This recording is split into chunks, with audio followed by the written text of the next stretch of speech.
espérons que ça reste. Ok, donc tout va bien. Ok, donc on y va. Je sais pas, comme en général, quand je suis en France, c'est toujours mieux pour avancer parce que comme j'ai toujours moins d'idées, hein. donc, donc on peut plus lire, on peut plus apprendre. Ok, donc 2 secondes. Je ne sais plus où est-ce qu'on en était. Je crois qu'on est encore on est dans le Pérec Vav, j'imagine encore. Et je pense qu'on avait. Oui, on a fini les Hagaot, on est Rav Gimel. Ok, alors je vais.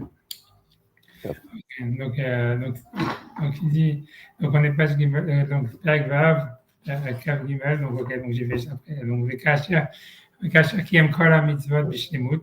Donc là il expliquait en fait, 2 secondes, 2 secondes. Ok, donc il expliquait donc ok que c'est les mitzvot, ouais, donc on est en fait quand même pris dans le, ça veut dire dans la comment dire la synergie qu'on a créée par les mitzvot, donc voilà, donc c'est ce qu'il dit qu'avec Asher qui aime la mitzvot bishlimut, et lorsqu'un homme il a accompli toutes les mitzvot avec perfection, bechol pratehem bedikdukehem, avec tous leurs détails et voilà avec toutes les précisions, mais karamaasé dans le principal de l'action. Nosaf alehem, et en plus il se rajoute sur cette action, istaref otsem ta'arat ukdushat hamachashava, c'est-à-dire donc la pureté et la puissance et la sainteté de la pensée. Donc, par cette action, il a organisé, il a arrangé tous les mondes et les organisations suprêmes. Et donc, il est devenu au moment de l'action, avec toutes ses énergies et toutes ses forces et ses membres, Merkava Lahem. Donc, il est devenu un chariot, un char qui supporte toutes les forces spirituelles suprêmes de tous les mondes. Au Mitkachi Mikdushata Ma'eliona. Et donc tous ses membres, ils sont donc en fait sanctifiés par cette sanctification suprême. Donc Kvod Hashem Chofef Alav Tamid. Et donc l'honneur d'Hachem, elle survole sur lui, elle vole sur lui, on va dire comme ça, elle le recouvre. Chofef, c'est comme un oiseau qui poule, comme quelqu'un qui voilà, c'est un oiseau qui vole très proche de quelque chose. Donc, Chofef, Kvod Hashem, Chofef Alav Tamid. Et donc, l'honneur d'Hachem, il vole sur lui, je ne sais pas comment traduire, il survole sur lui tout le temps. Il va y Zohar Teruma, Kufnone, regarde dans le Zohar, donc Teruma 155a. Kolanikra Bijmi, Vilekvodi, Berativ, tout ce qui est appelé à mon nom et à mon honneur, je l'ai créé. Vilekvodi, Berativ, Daika, c'est pour mon honneur, je l'ai créé uniquement. Verazada, et le secret de ça, Olifna, on nous apprend des Haikavot, de cet honneur. Kulo Itkan Lela, donc tout ça, il s'arrange en haut. Migo Tikuna, Divne Alma, grâce aux arrangements, aux réparations que font les gens du monde. Lorsque ces gens donc, sont purs, sont méritants et pieux, les Yadim et Takana Tikune, ils savent arranger les arrangements, faire les réparations. Okay, donc, Aïn Chamberer, j'avance. Aïn était Beraya Memna, Parashat Pinhas, et donc regarde là-bas dans la Parashat Beraya Memna, dans la Parashat Pinhas. Okay, j'avance. Les Échamou, et c'est ce qu'ils ont dit à Avot Hanel Merkava, que les patriarches, ce sont le char céleste. Lequel la Hefer, Hazve Shalom, et ainsi, dans le contraire, que Dieu nous en préserve, Divkom, Divkom, Yechad, Mikochota, Vebara, Validechatato, quand un homme qui fait donc une sorte de défaut, voilà, de scorie, ou ça veut dire qu'il fait il fait un défaut, il abîme quelque chose par ses forces et ses membres par ses fautes, à chaque khata qu'il a fait, ou auto Avgam, donc Gamken, donc ainsi Avgam Agia Rishosho, donc ce défaut il arrive suivant sa racine, le Toa Olam, à cet univers, à Koach et cette énergie à Elion suprême, avec Uvan Negdo, qui lui correspond, déciderait à Shurkomak Viachol, dans les organisations de la hauteur, de la mesure de la hauteur, si on peut parler ainsi, le Horso la Harivo pour le détruire et le renverser, ou le rideau, le descendre, ou les fogmo pour lui faire un défaut, pour l'abîmer, ou l'archir, ou bien l'obscurcir, ou l'actin tixuachoro, ou bien amoindrir l'éclat de sa lumière, ou la tige ou la chnish, pour affaiblir, ou le maître koach tarat du château, et amoindrir donc la force de la pureté de sa sainteté, Shalom, que Dieu nous en préserve. Tout dépend de la valeur de la faute. Au fané assis adoré, comment est-ce qu'il a été fait. Ou mais suivant la valeur et le sujet de ce monde-là, Begova Madrekato et la hauteur de son niveau. Okay. Moi, j'avance, tu vois, tout ça, j'avance. Qui colle à la mode Shavu, Beshiuran, Benyan, Abgam, Bakilkul. Car pas Kilo, à la mode Shavu, Beshiuran, Benyan, Abgam, Bakilkul, puisque pas tous les mondes sont équivalents dans leur mesure de comment est-ce qu'ils sont abîmés. Chez Batarton ou Arisa, Roban Rahman al-Islam. Parce que dans les mondes inférieurs, c'est-à-dire dans les mondes inférieurs, dans ce qui concerne la matérialité, je veux dire, en fait, la faute, elle peut détruire complètement la connexion qu'il y a avec le spirituel. Dans des mondes, ça veut dire dans les mondes qui sont au-dessus, c'est simplement l'amoindrissement d'une lumière, ou l'amoindrissement, c'est-à-dire le fait d'enlever la capacité à illuminer. Ou bien, ce qui est au-dessus encore. Dans le monde en dessous, ça n'enlève pas la possibilité d'éclairer, mais ça amoindrit le déversement de la lumière, ou ça le rapetissait, ou Yoter Gova Venala, et plus le monde il est suprême, Gorem Rakitma Tout, Begodel Sirsoa. Donc dans les mondes qui sont encore plus suprêmes, il y a simplement un amoindrissement dans l'éclat de la lumière, et la pureté de sa sainteté extraordinaire, avec Aina Rabot, et ainsi donc de nombreuses véchinot shonot de différents aspects, ce qui veut dire que plus on monte dans les mondes suprêmes, moins l'impact il est fort, on va dire, de la faute. Mais j'avance. Tu vois, ce qui veut dire par là, c'est qu'il veut dire que la faute, elle a un impact dans le monde d'en bas, quoi, principalement, et que voilà, que la destruction, elle est dans le monde de l'action, elle n'est pas dans le monde de l'éternité. Et donc, c'est pour ça que, voilà, c'est ça ce qui veut dire. Donc, ce qu'il faut arranger toujours, ça va être l'action de la faute. Et ce qui s'est passé, c'est-à-dire le principal de la chose qui est abîmée par la faute, c'est le fait que l'agent de la faute, que ce soit le corps, qu'il soit l'agent de la faute, au moment où il a fait la faute, il a été complètement détaché de l'unité de Dieu, quoi. C'est ça, et c'est ça la gravité, c'est-à-dire c'est ça la plus grande, c'est là où il y a un impact de la faute. Sur les mondes supérieurs, c'est-à-dire sur le fait que voilà, est-ce que l'homme lui-même, par exemple, est-ce que l'esprit de l'homme, il est déconnecté de Dieu au moment où il fait la faute? Non, parce qu'en fait, c'est pas parce que c'est déjà quelque chose de spirituel et dans l'esprit, l'homme, il est jamais déconnecté en fait de sa connexion au divin. En fait, c'est que le monde de la matière qui a besoin d'être attaché constamment à la connexion au divin par une action positive. Et lorsque l'action positive, elle n'est pas là, ou bien une action négative, à ce moment-là, c'est la matière, il y a un détachement du divin de la matière qui est opéré à ce moment-là. Et c'est ça ce qui a besoin d'être arrangé. Mais en tout cas, c'est ça ce qu'il veut dire ici. Il veut dire que la destruction, elle est vraiment au niveau de la matière. Elle est au niveau de ce qui s'est passé à ce moment-là, à cet endroit-là, avec ce corps-là, etc. Donc là, il y a quelque chose qui a été détruit, a priori irrémédiablement, mais pas vraiment, puisqu'on veut faire teshuva, il y a les corbanotes, etc., etc. Mais il veut dire que ça dépasse pas au-dessus, ça va pas, c'est un impact au-dessus, mais pas tellement fort. Tu vois, plus on monte vers la spiritualité, moins l'impact il est grand, quoi. Et ce qui veut dire, voilà, c'est ce qui veut dire, voilà. Tu vois, je sais pas quoi dire d'autre, tu vois, c'est ce qui veut dire. Il veut dire la faute, lui veut dire, il n'y a pas de négatif, il n'y a rien, il n'y a pas de mal absolu, il n'y a pas de mal éternel. Donc, en fait, le mal, il peut être que dans le monde du réel, dans le monde de l'action, dans le monde dans le monde vraiment de l'action. Et plus on est dans le présent, plus le mal existe, plus, en fait, dans le long terme, plus on s'éloigne du présent, plus on va dans la spiritualité, etc., plus on va dans le concept, moins le mal existe. Voilà, c'est ça, grosso modo, ce qu'il veut dire.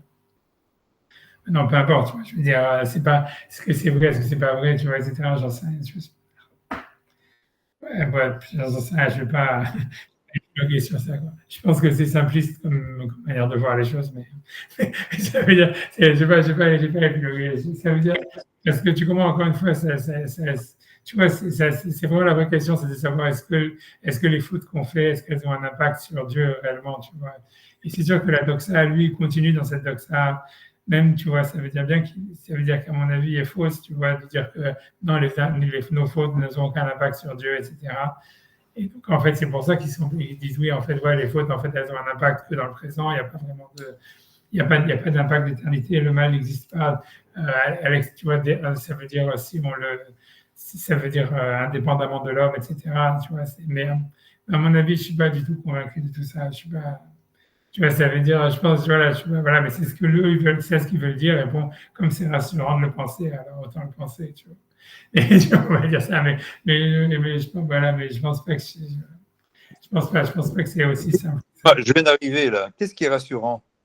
C'est rassurant de penser que nos fautes, elles n'ont aucun impact sur Dieu. Tu vois, c'est ça ce que je veux dire. C'est ça ce que lui veut dire. Ça veut dire, c'est rassurant de se dire, voilà, en fait, voilà, nos fautes, c'est Il n'y a encore. pas d'impact, ça veut dire quoi? Quel type d'impact on peut avoir sur Dieu? Même question, tu vois, c'est-à-dire, tu vois, ça veut dire que, encore une fois, la doxa, ça veut dire ce qu'il a remarqué sur ce que tu vas trouver, et dans Maïmonide, même dans le Zohar, ce qu'on voit ici, même dans la Kabbale, etc., c'est de dire, en fait, non, en fait, aucun, en fait, tu vois. Et donc, ça voudrait dire, en fait, c'est comme si notre Neshama, tout ce qu'on a à faire, c'est dans ce monde-là. Donc, c'est des arrangements, c'est être métaken, arranger ou faire descendre la shrina dans la matière ou dans le monde, etc. Donc, en fait, tout ce qu'on peut faire, nous, c'est, comme ils disent, couper des tuyaux, boucher des tuyaux. Ça veut dire empêcher des tuyaux de se déverser de lumière ou quoi que ce soit, ou d'énergie à se déverser dans la matière. Et donc, en fait, on fait simplement, voilà, donc on peut avoir, le seul impact négatif qu'on peut avoir, c'est en fait sur le déversement du divin dans le monde de la matière. Ça veut dire, c'est comme ça, si tu veux, c'est la doxa, c'est une doxa kabbalistique, si tu veux, c'est une doxa, en tous les cas, que lui, ouais, même, honnêtement, je veux dire, c'est-à-dire, même les auteurs, si tu veux, même quand on va dans les livres de la Kabbalah qui sont les plus, ça veut dire les plus, qui essayent qui sont, disons, qui sont les plus osés, on va dire, ils vont pas plus loin que ça. Ils vont pas plus loin que ça. C'est ça l'histoire. Après ça, le problème de tout ça, c'est que si on veut essayer de penser plus que ça, d'essayer de dire non, en fait, nos fautes, elles auraient un impact sur Dieu, etc. On rentre dans le christianisme, tu vois. Et c'est pour ça, tu vois, c'est ça en fait ce qui a été c'est pour ça que c'est difficile. Mais moi, plus ça va, plus je pense qu'en fait, ça veut dire c'est pas parce qu'en fait on veut s'éloigner, tu vois, c'est un peu comme vouloir aller contre l'idolâtrie, vouloir aller contre le christianisme absolument. En fait, c'est aussi une erreur, quoi. Je pense que voilà, mais je pense que c'est pas simplement une erreur. Je pense qu'aussi tu vois, je pense aussi je pense qu'à mon avis aussi, le vrai point de cette histoire-là, c'est même si nos fautes elles auraient un impact sur le divin, puisque moi je pense qu'il est vrai, tu vois, mais en tous les cas, c'est sûr que peut-être ça vaut pas le coup d'y penser, tu vois. Ça veut dire mieux vaut faire comme sinon, tu vois. Et je pense que c'est ça l'idée. Je pense que parce que tu vois, dans le christianisme, ils ont été justement dans l'absolu de ça, de dire en fait voilà, non, tu vois, puisque Dieu c'est un type crucifié, machin, qui souffre pour nos fautes ou des machins comme ça, tu vois. Et ça veut dire, donc si tu veux, c'est le fait d'avoir été dans l'absolu, d'avoir pensé que nos fautes, elles avaient un impact sur le divin, etc. Et puis on voit ce que ça donne, quoi. Ça donne, je sais pas. Enfin, honnêtement, peut-être ça donne une manière d'être plus qui est plus proche du réel, peut-être. Mais en réalité, mais bon, mais c'est pas parce qu'ils ont une notion de l'infini. Comment tu peux impacter l'infini? C'est ça le. Parce que tu vois, on est nous-mêmes infinis, tu vois, et puis l'infini qui te dit, tu vois, l'infini, il est aussi, il est plastique, tu vois, c'est-à-dire, ça veut dire, tu vois, il n'est pas nécessairement, tu vois, ça veut dire. Ouais, ça c'est le Tzimtzum, il peut se retirer. Ce qui est bizarre, c'est que quelque chose d'infini puisse se rétracter, ce qui est quelque part difficile à concevoir déjà. Mais une fois qu'il est infini, comment tu peux le modifier, enfin l'influencer, quoi. Parce que tu vois, en réalité, l'idée, c'est si tu dis, en fait, si tu veux mathématiquement parlant, c'est simple, c'est si tu vois que Dieu, si tu dis que Dieu, il est aussi immanent, tu vois, même si c'est-à-dire qu'il est un dans l'univers, ça veut dire.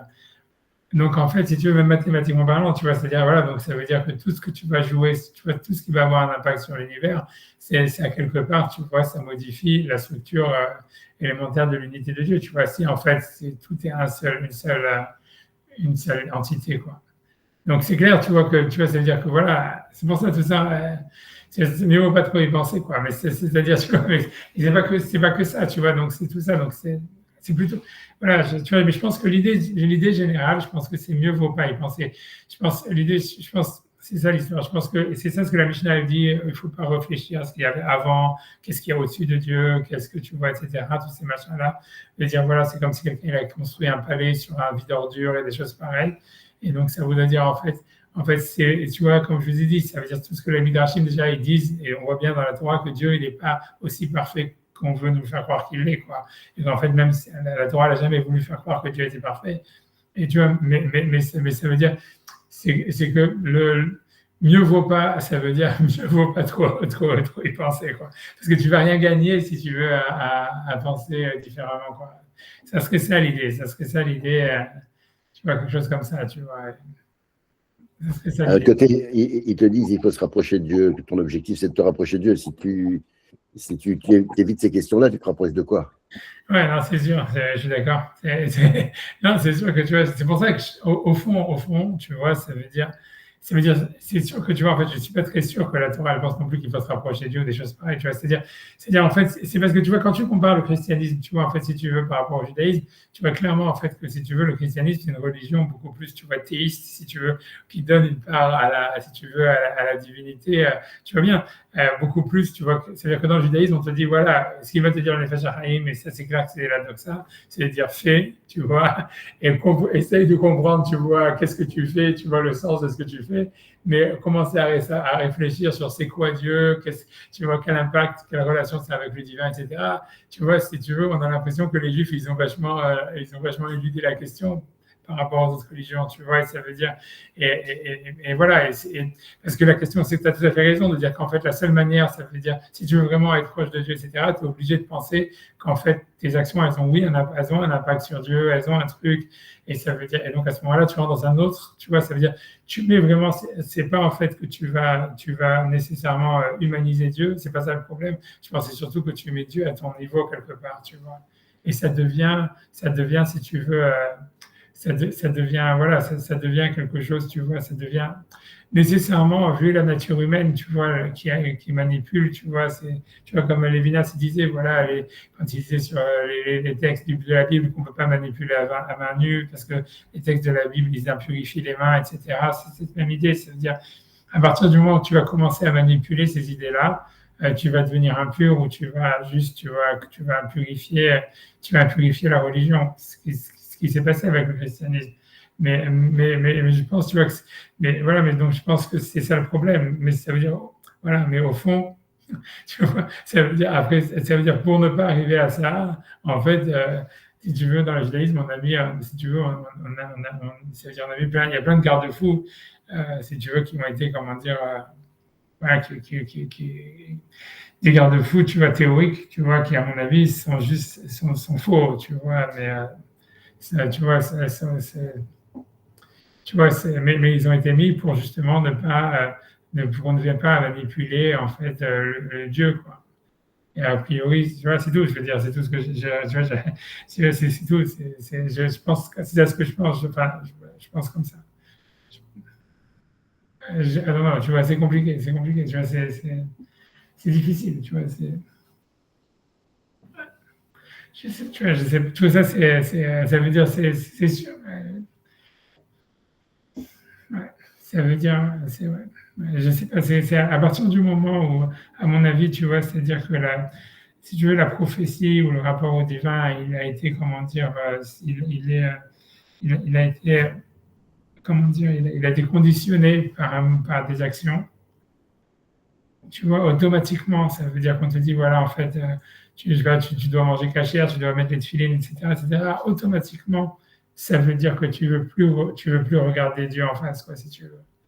Et que donc si tu veux, c'est comme si automatiquement tu vois, ça veut dire, tu dis voilà, en fait, si tu veux, voilà, ça m'intéresse pas d'avoir une relation intime avec le divin, au fond, tu vois, c'est une interface qui est plutôt, Oui. tu vois, Tu médiatises. Tu médiatises à chaque fois. Voilà, tu médiatises, etc., etc. Et tu vois, c'est tout. Tu vois. On voit bien c'est une des grandes différences entre le christianisme et le judaïsme. C'est-à-dire que tu vois, même, je connais pas l'islam assez pour juger, je sais pas du tout où est-ce qu'ils en sont eux dans la relation divine. Je sais pas qu'est-ce que c'est, mais ça veut dire, mais en tous les cas, dans le christianisme, on connaît on connaît puisqu'on voit. On a été exposé, enfin moi j'étais exposé, tu vois, comme ça, tu vois, comme tu vois dans les films ou dans des choses comme ça, tu vois, ça veut dire, tu vois bien en fait que la relation, en fait, si tu veux, avec le divin, elle est beaucoup plus intime, on va dire, parce qu'elle est pas communique. C'est pour ça que c'est tout dans le cœur, c'est tout dans le truc, et c'est quelque chose, tu vois, qui est pas du tout conditionné par des actions. Et au fond, ça veut dire, on a du mal, si tu veux, à penser que c'est faux dans l'absolu, tu vois. Mais je pense, tu vois, qu'en fait, c'est un choix de pas vouloir se connecter avec le divin de cette manière, tu vois, et donc de dire non, nos mitzvot, elles n'ont aucun impact sur le monde suprême, très très haut, c'est que dans la matière. C'est même quand on va faire de la Kabbalah, comme ici, où on fait des choses de mystique, on va limiter, tu vois, l'impact de nos actions à l'espace-temps, à notre temps présent, etc., etc. Comme si en haut, tu vois, ça faisait rien, ça faisait juste, ça pouvait amoindrir etc., etc.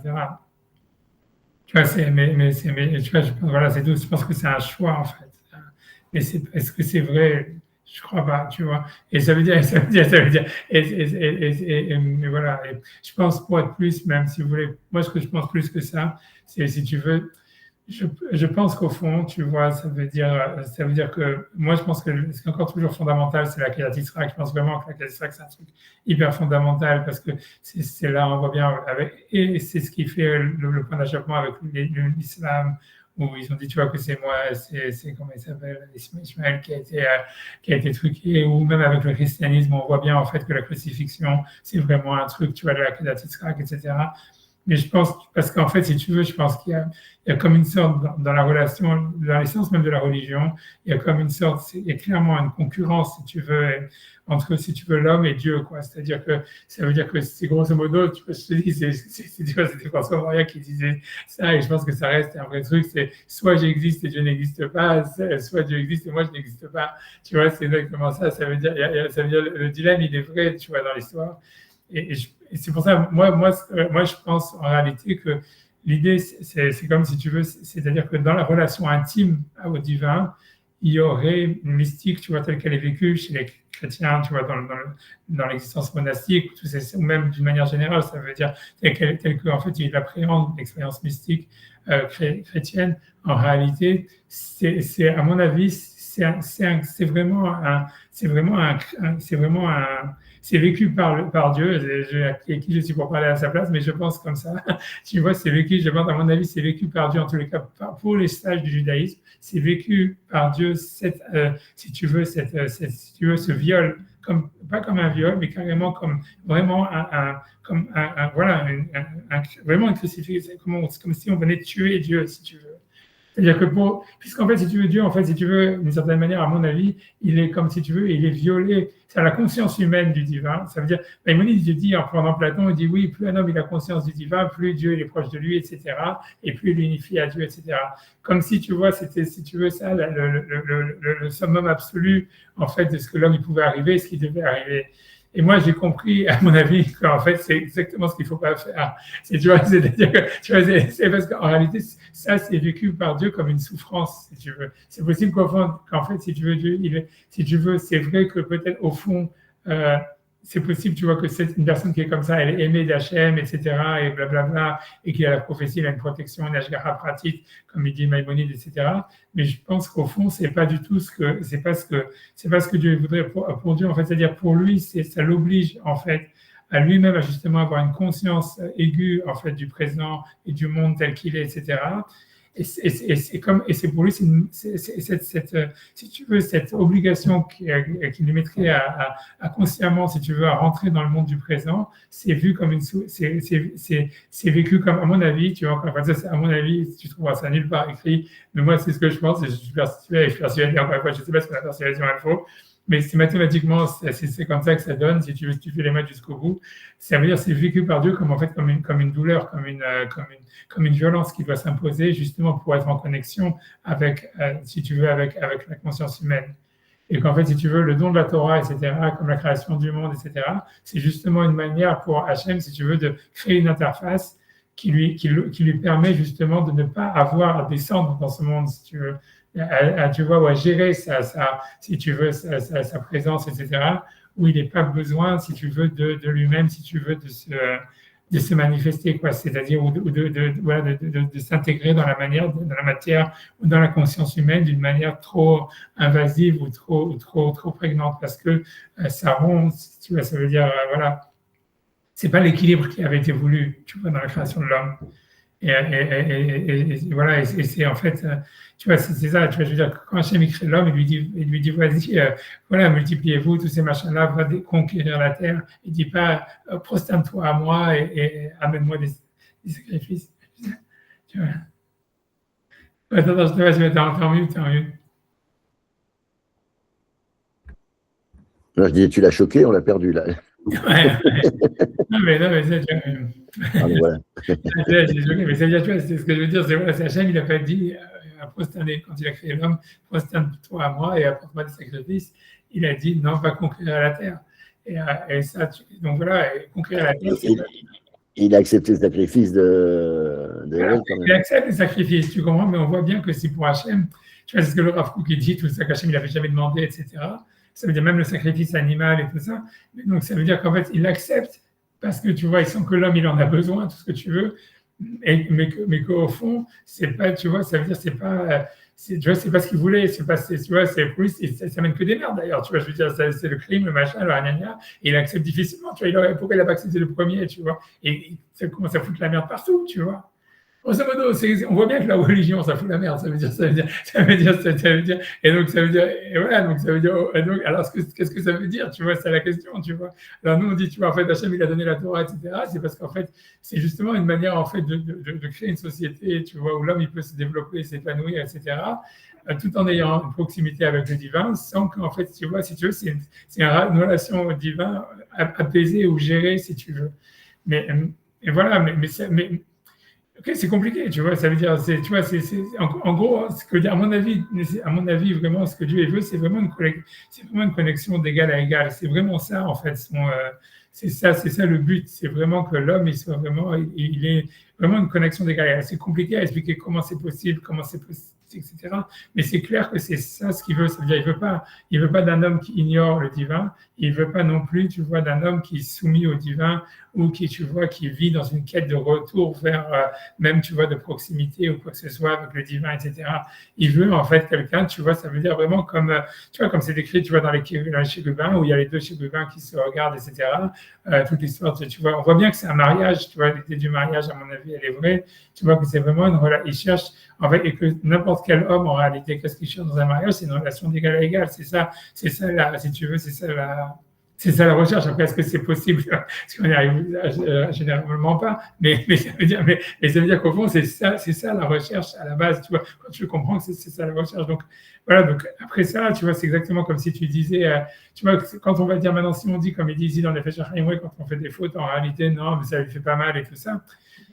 Tu vois, c'est peu crédible, tu vois, c'est comme si quelqu'un, tu vois, sa femme, elle l'insulte ou elle fait des conneries, tout ça, il dit, ouais, j'en ai rien à foutre, ça me fait rien, tu vois. Tu peux le dire, mais au fond, c'est pas vrai, tu vois. Et c'est la même chose, tu vois. Ça veut dire, il faut dire, non, ok, ça lui fait rien et tout ça, etc., machin, voilà, parce que c'est la manière, justement, de pas continuer, tu vois, truc. Mais au fond, tu vois, tu vois, je pense que voilà, à mon avis, c'est ça l'idée, c'est ça le truc. Et si tu veux, le parti pris de la Torah, c'est de dire, c'est plus dangereux de vouloir de devenir théiste et tout ça, et de commencer à créer une volonté, une relation intime avec le divin, c'est quelque chose qui est plus dangereux et plus négatif que celle tu vois, ça veut dire de faire les cons à la choule et tout ça, comme on fait les juifs, tu vois, actuels. Ça veut dire, ça, c'est moins grave que de commencer, tu vois, à devenir un fou de Dieu. On voit bien, tu vois, les juifs, ok, ils peuvent se descendre des magnums et tout ce que tu veux, faire les cons et tout, mais n'empêche, tu vois, ils vont pas commencer à prendre une Kalachnikov et aller nettoyer les mecs de la synagogue d'à côté. Tu vois, tu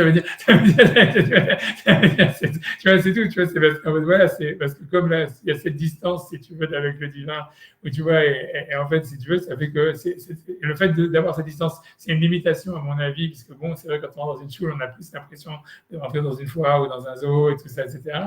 Mais n'empêche que, tu vois, ça veut dire le résultat, c'est que c'est plus productif d'être juif, tu vois, en tant que religieux, que d'être chrétien ou d'être musulman, tu vois. Et ça veut dire, et le résultat est quoi? Parce que si tu veux, c'est moins grave, en fait, d'être trop loin de Dieu que d'être trop proche, quoi. C'est ça l'idée, quoi. À mon avis, c'est ça. Mais bon, mais c'est ce que je voulais dire. Moi, c'est ça ce que je pense au fond de l'histoire, tu vois. Je pense pense que voilà, mais voilà, voilà, c'est tout. Tu vois. Mais bon, lui, en tous les cas, c'est ce qu'il veut dire jusque-là. Lui, il dit, en fait, non, lui, il dit, voilà, il maintient, tu vois, en tous les cas, je ne sais pas vraiment s'il a vraiment des preuves à ce qu'il dit, mais par rapport au Zohar, parce que les passages du Zohar qu'il a cités, c'est simplement de dire, oui, quand on fait les actions de divin, on devient la Merkava, on devient le trône céleste, etc. En fait, tu vois, en fait, ça veut dire, on voit pas, il n'a pas cité, en tous les cas. Moi, je connais pas le Zohar, donc je peux pas vous dire. Mais ça veut dire, lui, en tous les cas, et quand il parle sur les actions négatives, et que donc, il ne cite pas ici le passage du Zohar pour étayer ce qu'il dit. Il n'a pas de preuve. Il vient de citer sur les patriarches, sur la Merkava, etc. Et ici, tous les Zohars qu'il cite, ils sont positifs. Maintenant, sur le négatif, si tu regardes, il ne cite jamais de preuve, tu vois. Oui, mais c'est automatique. C'est-à-dire que la preuve, elle est par le. Si tu fais ça, ça fait ça. Le contraire, tu fais le contraire. Ça Ouais, c'est... mais lui, il dit pas ça, tu vois. Lui, parce que lui, il dit, tu vois, tu commences, ça veut dire. Parce que quand dans le positif, tu fais descendre une lumière éternelle, machin, blablabla, et c'est ce qui est dans le sens au présent, mais qui fait remonter l'énergie, tatati. Donc, c'est un impact, tu vois. C'est toute l'idée de dire que le Olam Haba, tous les juifs, ils ont une partie dans le Olam Haba, mais le Gainam, c'est que 11 mois au maximum, tu vois. C'est parce que, tu vois, en fait, tes fautes, en fait, elles ont un impact limité à, tu vois, si tu veux, au présent, etc. Tu vois, donc c'est pour ça, et moi, encore une fois, c'est possible que c'est vrai, tu vois, pour d'autres raisons. Je sais rien, je pense que c'est pour d'autres raisons. Je pense que c'est vrai, l'idée, c'est si les fautes d'un juif, elles auraient moins d'impact que celles d'un goy, c'est pour ça qu'il y a Olam Haba, tu vois, ça serait super rigolo, parce que ça serait vraiment une théorie vraiment opposée à toutes les autres religions, parce que comment les autres religions, elles te garantissent le Olam Haba parce que tu es proche de Dieu et que tu es dans la vérité. Nous, on te garantit le Olam Haba parce qu'on sait que tu n'es pas proche de Dieu, donc quoi que tu fasses, tu n'es pas peur. C'est que tu as fait le clown à la cheveux pendant toute ta vie, c'est très bien, tu vas t'aller Olam Haba, au pire des cas, tu vois. T'as rien fait de mal, tu vois, t'es pas parti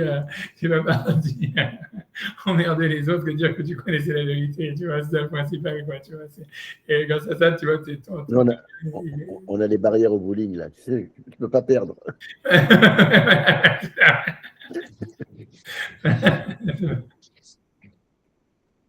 On a l'impression que c'est ça. Le bowling. Oui, ça veut dire. Pardon? J'ai plus le bowling. Oui, c'est ça. T'as compris. Le bowling. Tu sais qu'il y a des barrières pour les enfants pour pas que la balle parte sur les côtés, donc tu peux pas perdre.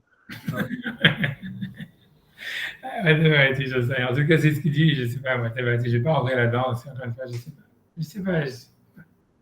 Je pense que tu vois, voilà, mais ça, je pense que c'est ça la vérité de cette histoire de quand on fait quand tu regardes, tu vois, par exemple, quand on fait la Kedusha, ça veut dire des anges, tu vois, des malachim, tu vois, donc on fait dans la Mida, on l'a fait après la prière qui parle de la bracha qui parle de la résurrection des morts.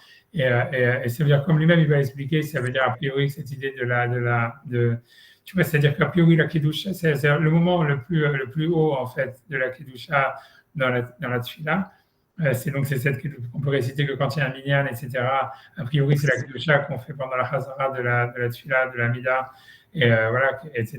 Et a priori, quand tu regardes, si tu veux, dans les commentateurs, etc., ils te disent oui, c'est parce que c'est la Kedusha qui est liée au monde du rayonnement. Et c'est-à-dire que dans le rayonnement, l'idée c'est que dans le rayonnement Hachem, si tu veux, l'unité de Dieu, elle fait un, ça veut dire elle est véritablement en jonction avec les sphirotes, c'est-à-dire elle est en jonction avec la pluralité qu'il y aurait dans l'univers. Si tu veux, c'est là où le 1, c'est le point où le 1, il peut encore se retrouver si tu veux, dans le morcellement des sphirotes, c'est-à-dire dans le morcellement de l'univers. Et si tu veux, c'est l'idée en fait du rayonnement. Ça veut dire en fait qu'on est avant que le monde existe vraiment. C'est encore un rayonnement de Dieu qui va à travers les sphirotes. Où là, en fait, donc le 1, il est encore existant, où il peut signifier déjà avec quelque chose qui serait de l'ordre, si tu veux, tu vois, quelque chose d'avancé. Tu vois, c'est ça le monde du rayonnement. C'est comme s'il y aurait une étape intermédiaire entre rien n'existe, où il n'y a que Dieu, et puis quelque chose existe, et c'est les suivantes, et si tu veux, c'est le rayonnement de Dieu dans quelque chose qui serait déjà diffracté. Si tu veux, et ça, si Dieu, c'est la Kedusha qu'on dit ça c'est le monde de la Hamida, quand on fait le Shemana Esrei à voix basse, on est dans ce monde-là, c'est pour ça qu'on ne doit pas exprimer la voix ni rien, donc c'est quelque chose qui est très proche de la pensée, qui est vraiment dans le monde, tu vois, ça veut dire tu vois vraiment où si tu veux, où on est dans le presque rien, si tu veux, dans le presque rien n'existe, tu vois. On est dans le 1 où il y a une sorte de reflet du monde qui existe, tu vois, et donc dans lequel on peut avoir encore une connexion avec l'unité de Dieu, tu vois. C'est ce que ça, mais ça, si tu veux, ça c'est le monde du rayonnement, c'est le monde de la Mida, etc.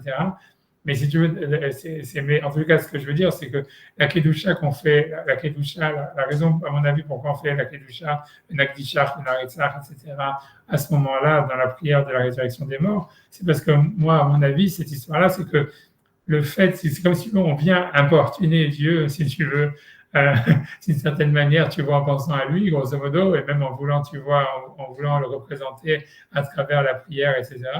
Et si tu veux, cette action, si tu veux, pour Hachem, c'est donc il va malgré tout, si tu veux, se révéler à travers notre prière, puisque en fait, tu vois, il se révèle dans l'action même, parce que la prière est performative, comme il a expliqué, c'est-à-dire que le fait même qu'on dise Kadosh, Kadosh, etc., c'est bien les anges, au moment même où on dit ces mots-là, dans le monde du rayonnement et les anges, etc., ils nous font dire ça, puisque sinon on ne serait pas capable de le dire.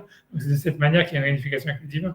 Mais ce que je veux dire, c'est qu'au niveau ultime, en réalité, je pense, tu vois, que au niveau ultime, c'est comme si Dieu, en fait, il voyait ça comme si on venait le tuer, au fond. Quelque chose comme ça. Et que tu vois, c'est que quand il va ressusciter l'homme, tu vois, ça veut dire, parce que pour lui, c'est une sorte de, tu comprends, puisque lui, on va refaire descendre, si tu veux, son unité dans le monde de la matière, etc. Et c'est pour lui, c'est comme s'il était en train de, tu vois, vraiment de se sacrifier lui-même, si tu veux, pour donner au monde une existence. Et tu vois, je pense que c'est dans ce sens-là, ça veut dire, et c'est pour ça qu'on dit, c'est dans la résurrection des morts, c'est une résurrection des morts pour Hachem, tu vois, de lui-même, qui en fait, si tu veux, qu'au moment même où on vient le voir, d'une certaine manière, il meurt et il doit ressusciter, tu vois, ça veut dire, et ça veut dire après, etc. Et c'est, à mon avis, toute cette histoire de la résurrection des morts pour l'homme, c'est la même chose, ça veut dire la raison pour laquelle on doit mourir et on ressuscite et tout ça, que c'est un dogme qui est là complètement stupide et tout ça, etc., ou absurde. Mais en fait, c'est vrai, tout le monde, quand tu parles à tout le monde, c'est ce que la chose, personne ne comprend ça. Ça veut dire, moi, je les gens, tu vois, c'est-à-dire tout le monde, quand tu dis la résurrection des morts, tout le monde dit, c'est quoi? C'est vraiment, les gens, moi, je me suis jamais posé de questions ni rien, mais moi, je pense que l'idée, c'est vrai que tu peux te poser la question, mais pourquoi est-ce qu'on, même le Rambam, il n'arrive pas à l'accepter, c'est pour ça qu'il dit, non, c'est qu'un truc spirituel, etc., etc. Mais je pense, tu vois, que l'idée, c'est parce que, au fond, comme notre vie, c'est déjà un crime, tu vois, c'est une sorte de tu vois, vraiment peut-être d'achédatitrak, ça veut dire de presque meurtre de Dieu, si tu veux, par le fait même qu'on vive, si tu veux, en réalité, c'est normal que nous aussi, on doit mourir et qu'en fait, si tu veux, dans cette relation d'égal à égal, c'est comme si on doit ressusciter Dieu et Dieu, il doit nous ressusciter, quoi. Et je pense qu'il y a quelque chose là-dedans qui fait que, tu vois, ça veut dire, et c'est pour ça que c'est nécessaire que les Rahamim et tout ça, et les prophètes, ils ont vu que c'était nécessaire qu'il y allait avoir la résurrection des morts. Parce qu'en fait, c'est quelque chose qui se passe au quotidien, au moment même où on est vivant, sauf que ça se passe au niveau de Dieu, tu vois. Et donc, c'est normal, comme en fait, tout est une relation en miroir, etc. Après, tu vois, ça veut dire, si tu veux, c'est normal qu'en fait, ça doit se passer à un autre niveau. Ou si tu veux, nous on ressuscite Dieu d'une certaine manière quand on est vivant, et si tu veux, après quand on est mort, c'est Dieu qui nous ressuscite. Et c'est quelque chose comme ça, tu vois. C'est un truc très, tu vois, ça veut dire il y a quelque chose, tu vois, enfin, je sais pas, tout ça, je sais pas pourquoi je raconte d'ailleurs tout ça, mais c'est parce que pour moi, ce que je veux dire dans cette histoire-là, c'est logique, ça me fait sens de penser ça, que tu vois, que quand nous on rentre dans le monde, on fait advenir la création du monde. Quand on parle, voilà, de ce monde du rayonnement où Dieu, il fait un dans la pensée même de l'univers, et on fait revivre ce présent, c'est sûr que la création du monde pour Dieu, c'était une sorte, tu vois, on peut dire de suicide ou quelque chose comme ça, tu vois. Et donc, en fait, si tu veux, j'exagère, tu vois, quand je dis ça, mais c'était quelque chose, c'était un acte de violence, tu vois, c'était un acte tu vois, qui était vécu, tu vois, comme une sorte de violence voilà, c'est vécu difficilement, tu vois. Et ça veut dire, et tu vois, c'est comme la Kedatitra, grosso modo. Si on se dit bien que la Kedatitra a eu lieu à Rosh Hashanah, mais j'ai même pas pensé à ça, mais tu vois, quand tu vois toute la prière de Rosh Hashanah, aujourd'hui, c'est le jour de la création du monde, et on nous parle de la Kedatitra, qui sonnait le chauffard, pour que je me souvienne de la Kedatitra. On voit bien, en fait, que c'était le même, c'est comme si Hachem, il avait dû lui-même se ligoter lui-même pour créer le monde, et c'est vraiment, tu vois, être au bord de la destruction de lui-même pour créer le monde. C'était pas simplement un accouchement, c'était quelque chose qui était presque vraiment, c'était vraiment, il y a une difficulté, quoi, si tu peux. Tu vois, c'est ça ce que je pense. Tu vois, en tout cas, c'est pour ça que c'est Tzimtzum. C'est le C'est Tzimtzum. le Chesed du Tzimtzum. Ouais, c'est un Tzimtzum, mais je pense que le Tzimtzum, il est beaucoup, il a été, parce que les gens, tu vois, ils font toujours penser, ils font ressembler le Tzimtzum à une femme qui accouche, tu vois. Ah non, c'est les contractions de l'accouchement, etc. Mais en fait, moi, je pense que c'est beaucoup plus pire que ça. Tu vois, où c'est comme l'accouchement de Rachel, tu vois, où la femme, elle meurt en donnant naissance à l'enfant, tu vois. Ça veut dire, si ça ressemble à un accouchement, c'est un truc dans ce goût-là, tu vois. C'est un accouchement où il y a presque, tu vois, une mort du géniteur, tu vois. Et c'est pour ça que je pense que la Tisrak, c'est vraiment le regard de ça, tu vois, et que c'est quelque chose qui est réel. Ça veut dire, tu vois, c'est la création du monde par Hachem. Elle n'est pas, c'est pour ça que tu vois, c'est pas comme tu vois, c'est comme la Torah, comme ils veulent dire, ah oui, non, tout va bien, ça n'a aucun impact, tu vois, ça veut dire pour lui, tu vois ce que je veux dire, je pense qu'au contraire, c'est quelque chose de très douloureux, mais que même les mitzvot sont douloureuses, même, tu comprends, ça veut dire même la relation avec, tu vois, même la relation avec le divin, même la relation avec l'homme, elle est pour, la tefila, les korbanot, c'est douloureux pour Hachem d'une certaine manière, il veut cette relation, tu vois, c'est parce qu'il a créé le monde, etc., tu vois, mais au fond, c'est une violence, quoi, c'est pas, tu vois, c'est pas relax pour lui, c'est pas, tu vois, c'est exactement quand tu veux ça, voilà, Alors, les mitzvot, ce serait une façon d'encadrer la relation d'une façon la moins violente possible. moi, je pense, tu vois, ça veut dire, je pense, tu vois, C'est ça veut dire que, un peu comme un code de conduite quand tu dis, voilà, quand tu dis à quelqu'un qui te fait souffrir, voilà, c'est la présence voilà, de l'homme, tu et mets un et tu lui donnerais un code de conduite un petit peu pour que les choses se passent le mieux possible, quoi. ouais. Mais bon, c'est quand même tragique comme vision. Oui, Tragique. je sais pas, honnêtement, il y a quelque chose, mais tu vois, je pense qu'il y a quelque chose de tragique, je sais pas, c'est possible, mais voilà, mais tu vois, moi je pense que c'est ça l'histoire de Matatron, tu vois, c'est ça l'histoire, tu vois, que quand Rabbi Akiva, il a dit ne dites pas il y a de l'eau, et que Elisha Ben Avouya, il a vu Matatron qui pouvait écrire les mérites et effacer les mérites, etc., etc. Je pense que Matatron, c'est le protocole, tu vois, c'est la Torah, tu vois, et tu vois, mais en fait, voilà, mais que c'est pas, en fait, Hachem, ça serait, tu vois, ça serait encore autre chose, tu vois, qu'il y a une autre relation impossible, etc., et que voilà, mais que si ça rentrait dans le pardès, tu vois bien que, tu vois, il y en a un qui meurt, l'autre qui devient fou, l'autre qui, tu vois, normalement, si jamais la vision de la relation au divin, ça serait quelque chose, tu vois, de paisible, tu vois, on devrait donner à tout le monde d'y aller et dire, voilà, tu vas aller là-bas, tu vas être au nirvana, c'est le paradis et tout ça. Alors, pas du tout, tu vois, ça veut dire, il y en a un qui devient fou, l'autre qui meurt, l'autre qui devient complètement rachat et je sais pas quoi, etc., presque antisémite, selon les Yerushalmi, quoi, qui aide les Romains à faire des décrets antisémites et tout ça. Et il y a un seul qui part en paix, qui rentre en paix, et que lui-même, on dit, ça veut dire que voilà, parce que il est parti, on a l'impression que lui aussi, c'est parce qu'il n'a pas voulu voir des choses, tu vois. Si on a l'impression que s'il est rentré en paix et sorti en paix, c'est pas parce qu'il a vu des choses que les autres n'ont pas vues, c'est qu'il n'a pas voulu voir des choses que les autres ont vues, tu vois. Donc c'est pas vraiment, tu vois,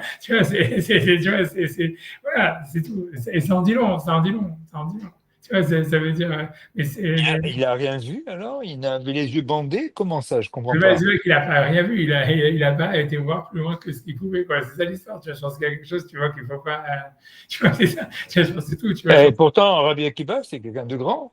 Oui, non, c'est sûr, j'ai pas dit le contraire. Mais ce que je veux dire, moi, on a l'impression, quand on lit la Gemara qui nous parle que les 4 qui sont entrés dans le Pardès, on nous dit pas, et Rabbi Akiva, comme il était plus intelligent que les autres, donc il est rentré en paix, il est sorti en paix. Non, on te dit, Rabbi Akiva, il disait aux autres, ne dites pas ça, ne dites pas Maïm, Maïm, quand vous arrivez devant ça, c'est que des trucs à ne pas faire, à ne pas voir. Et même, tu vois, quand je ne sais plus le langage de la Gemara, je peux le chercher, mais la Gemara, il a dit, attention, laissez ce pauvre vieux, un truc comme ça, Anirko Leotosaken.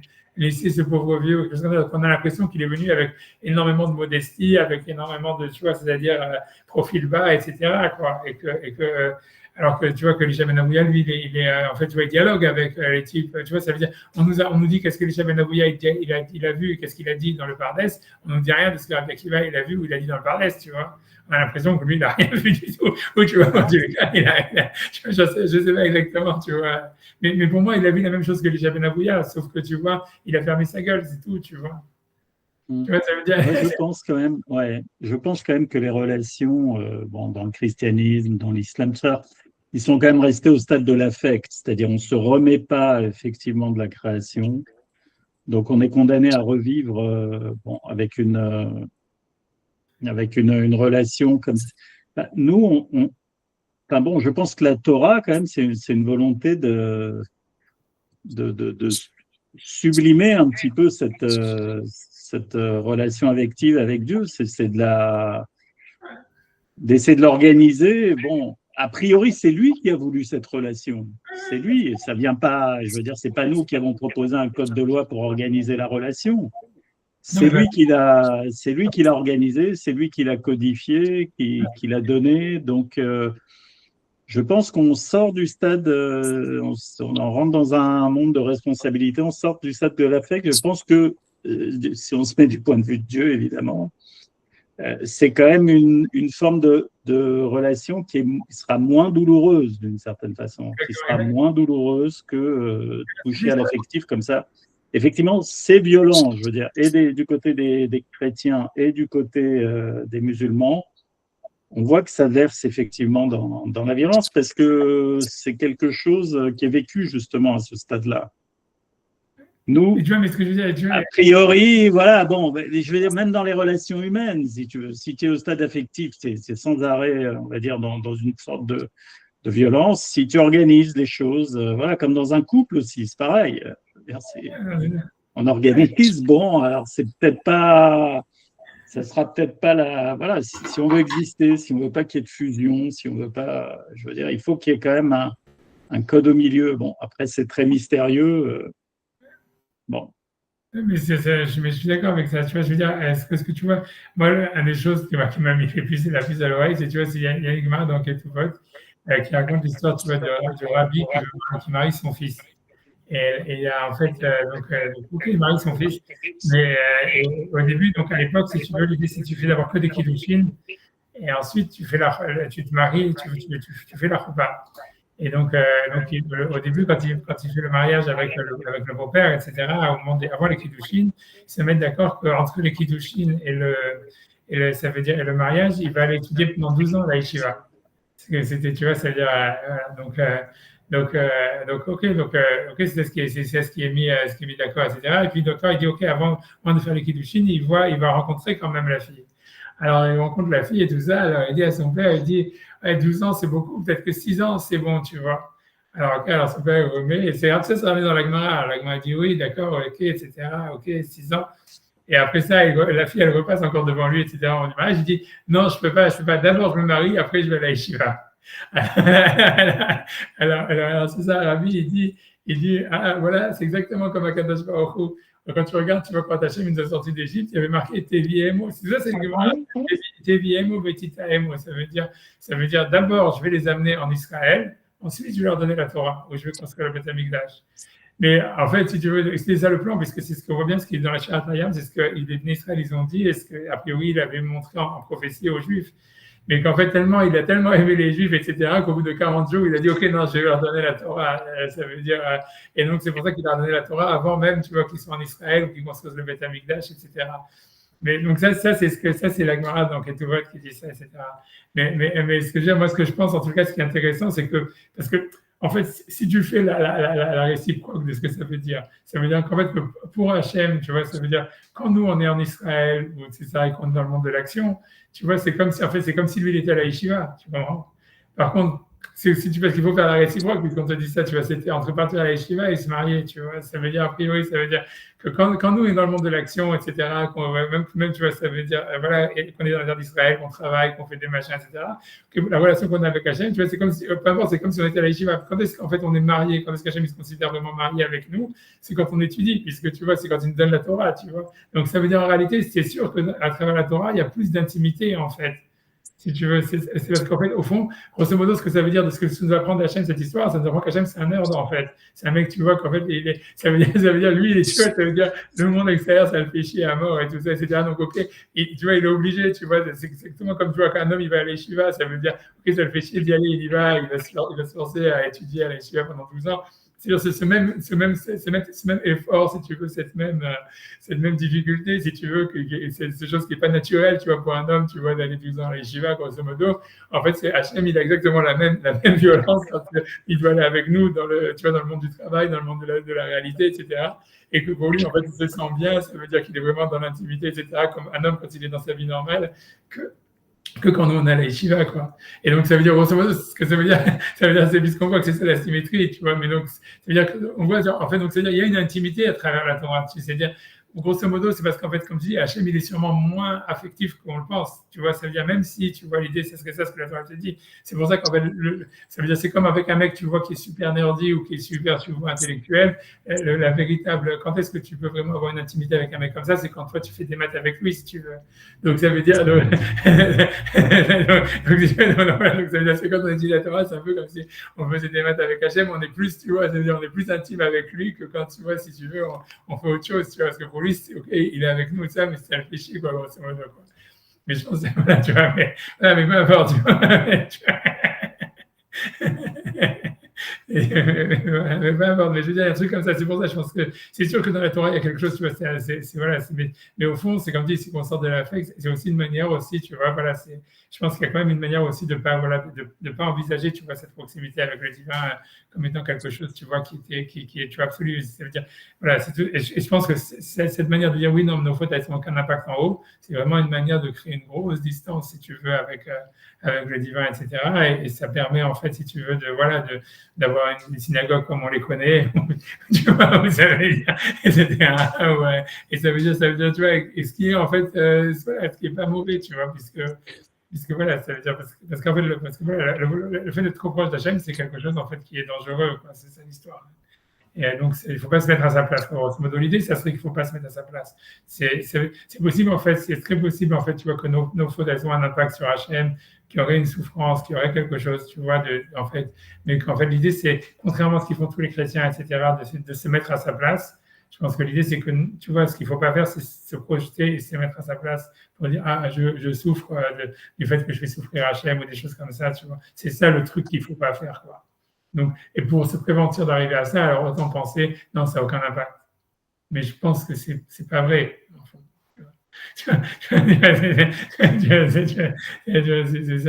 pense ouais, qu'on pratique ou qu'on ne pratique pas, on est de toute façon, on s'est mis sous l'alliance et la protection de la loi d'une certaine façon. C'est-à-dire notre statut, on va dire, il est là justement. Donc là, je pense effectivement, c'est ce qui fait que tous les Juifs se sentent, on va dire, peuvent faire les cons d'une certaine façon.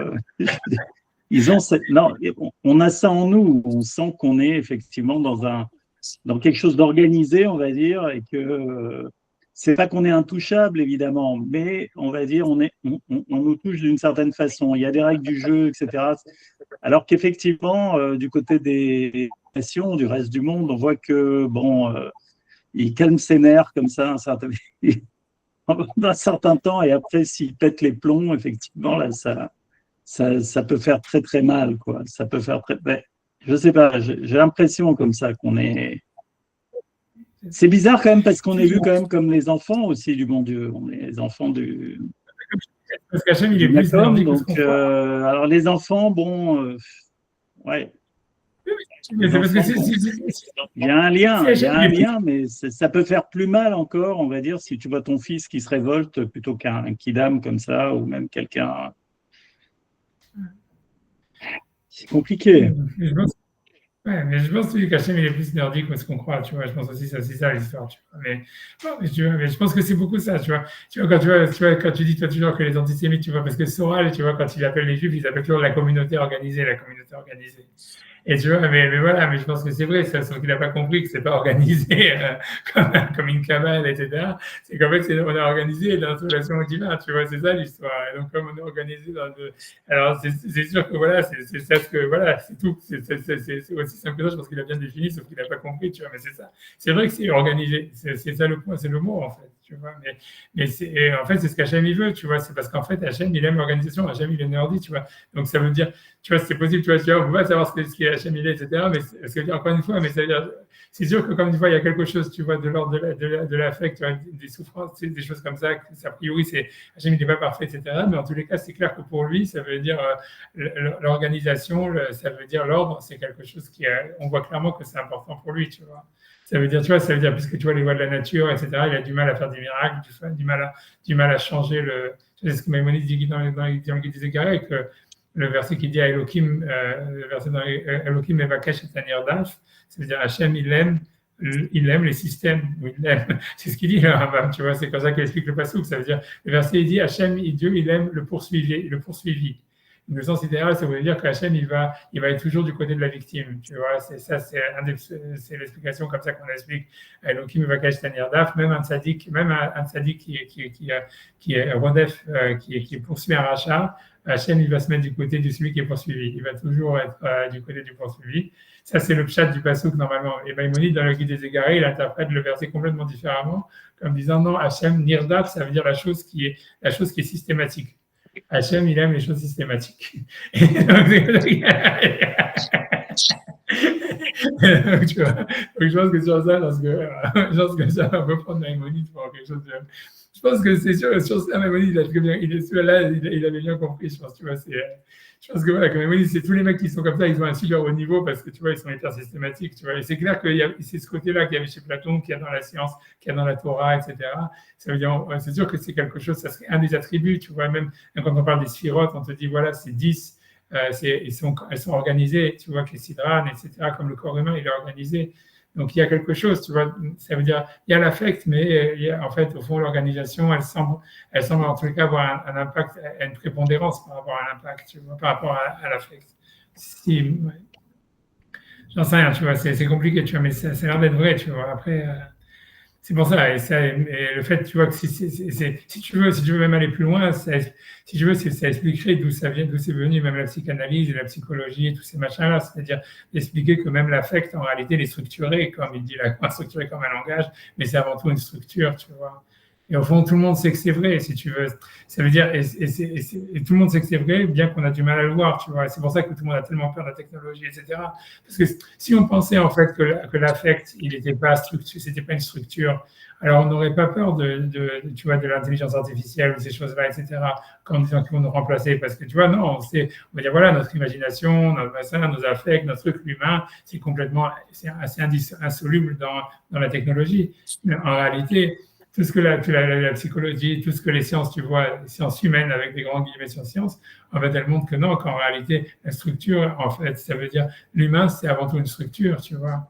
Et tu me dis, c'est très, si tu veux, ça fait très peur et tout ça, mais au fond, on voit, et si tu veux, on sait que c'est vrai, c'est pour ça qu'on va vers ça, c'est pour ça que c'est l'homme qui invente ces technologies, c'est l'homme qui sait que sa réalisation, elle à travers ça, et inconsciemment, même si ça lui fait peur, il veut aller vers ça, quoi, parce qu'il sait que la vérité, elle est dedans, tu vois.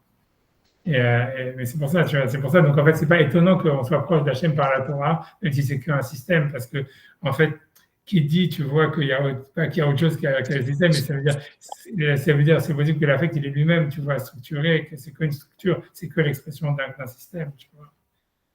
Donc voilà, bref, c'est pour ça que la communauté la plus organisée, ça serait la plus proche du divin, tu vois. Au fond, tu vois. Mais c'est vrai que d'une certaine manière, pour organiser, on est obligé de créer un point aveugle, même au niveau par rapport au divin. Et ce point aveugle, en fait, c'est l'impact que nos actions ont sur Dieu, quoi. Et ça, on est obligé de le laisser comme aveugle pour justement, pour ne pas foutre en l'air le système, quoi. Parce que ça serait un truc qui ferait bugger tout le truc. Si tu commences à dire, oui, Dieu, il souffle, et machin et tout ça, et tu vois, je vais aider à tu fais bugger tout le truc, tu vois, tu commences à dire, ouais, je peux faire des AVOT comme ça, et il souffle quand même. Tu vois, si tu commences à pouvoir, tu vois, ça veut dire, tu vois, même, peu importe interpréter ou quoi, etc., tu fais bugger tout le truc. Tu veux plus garder un système. Est-ce qu'il y a une définition du point aveugle, exactement? Et deuxièmement, est-ce que il a une taille? Il peut être gros, il peut être petit ou quoi? C'est quelque chose ça veut dire quelque chose qu'on s'interdit de penser, de voir ou de penser. Tu vois, c'est ça. Tu vois, si tu veux, ça veut dire, si tu veux, même quand la Mishnah, quand on part sur la Kabbalah, la première Mishnah qui commence sur l'étude de la Kabbalah, elle dit c'est négatif, elle dit Endorshin, on ne regarde pas, on n'a pas le droit de penser à ce qui était avant, ce qui était après, ce qui est au-dessus, ce qui est en dessous, tout ça. Donc, tu vois, en fait, c'est tout, c'est que de la création, c'est la création de points aveugles, quoi. A priori, ça veut dire. C'est sûr que c'est bizarre, c'est sûr que d'un côté, ça fait. Je sais pas, ça peut paraître. Mais bon, ouais, c'est tout. Je pense qu'au fond, l'homme, il le sait. Je pense que l'homme, il sent sa réalisation dans le système, et il sent sa réalisation dans la structure. C'est pour ça qu'il est tellement attiré par ça. Ça veut dire, c'est tout. Hein. C'est pour ça que la science, elle se développe. C'est pour ça que tu vois qu'on aime la Torah. C'est pour ça tout ça. C'est parce qu'en fait, on sait au fond que derrière tout, en fait, il y a une structure. Et peut-être à la fin, il n'y a qu'une structure. Ou peut-être, même s'il y a quelque chose d'autre, en fait, mieux vaut pas le voir, tu vois, parce que nous, on se réalise dans le système. Moi, j'avance. Je sais pas, bref, je sais pas pourquoi je suis parti partir sur ça, mais bon, j'en sais rien. Et pour moi, mais voilà, mais je pense que voilà, c'est sûr en tous les cas que dans la Torah, l'histoire d'être proche d'Hachem et tout ça, c'est pas ce que je veux dire pour répondre à tu vois, ce que tu disais, tu vois, ça veut dire, au fond, tu vois, c'est pas évident que c'est tellement. C'est sûr que dans Maïmonide, dans le Vigil des Égards, il dit ça, il faut toujours être conscient d'Hachem, et voilà. Mais moi, au fond, je suis pas convaincu. Je pense que ça, je pense que c'était plus ou moins une erreur, quoi. Ça a été une erreur. Je pense qu'on est plus dans l'action, etc. Et que pour penser ça, il faut penser comme ça. Bref. Et voilà, j'avance. En attendant, je sais pas, j'ai remis mes lunettes, donc peut-être que tu arrives, je veux dire, que tu es, je sais plus son prénom.